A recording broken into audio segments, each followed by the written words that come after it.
महाभारत में भीष्म पितामह को बहुत ही आदरणीय माना जाता है।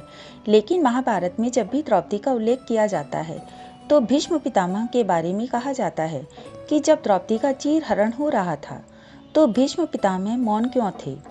वेद व्यास रचित महाभारत में इसके कारण का उल्लेख भी किया गया है।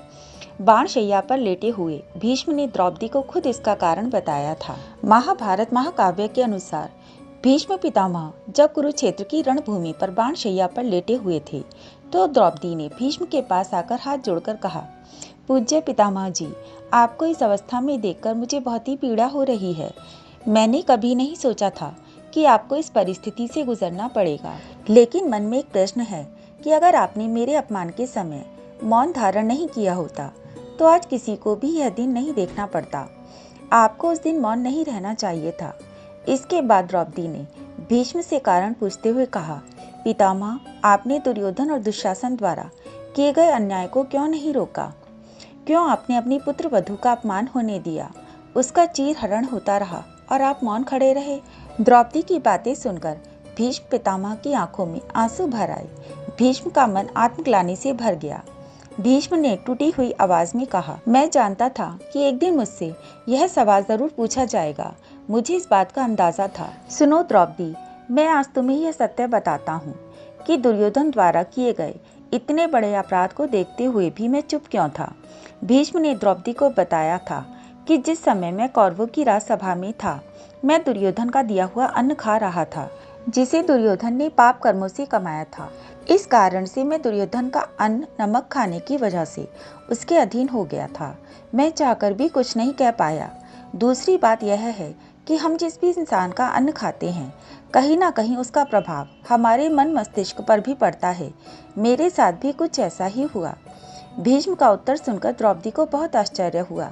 द्रौपदी भीष्म के इस जवाब से संतुष्ट तो नहीं हुई, लेकिन उन्होंने भीष्म की राजभक्ति को समझते हुए उन्हें नमन किया। इसके बाद भीष्म पितामह ने द्रौपदी को बताया कि वे अंतिम समय से ठीक पहले आज यह सत्य क्यों बता रहे हैं।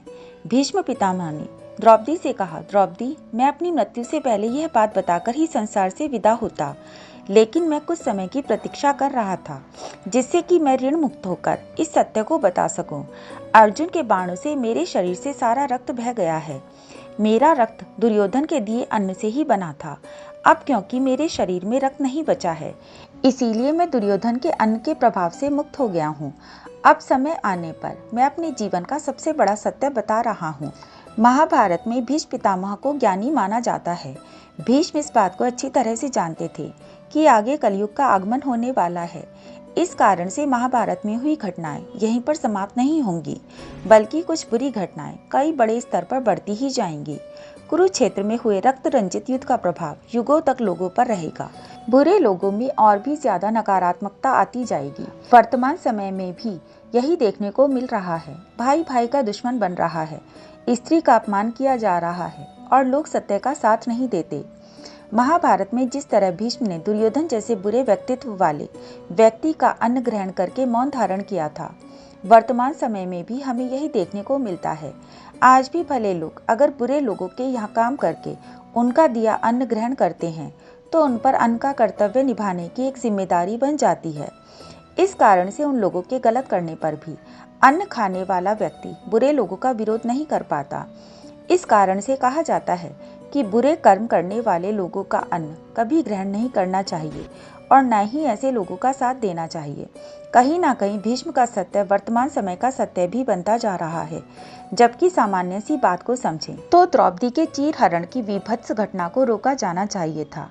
अन्न का कर्तव्य निभाना किसी स्त्री के मान सम्मान से बढ़कर नहीं हो सकता। तो ये थी एक बहुत ही ज्ञानवर्धक वीडियो। अगर आपको समय समय पर ऐसी ही ज्ञानवर्धक वीडियोस देखनी है तो वीडियो को लाइक और शेयर करें, चैनल को सब्सक्राइब करें।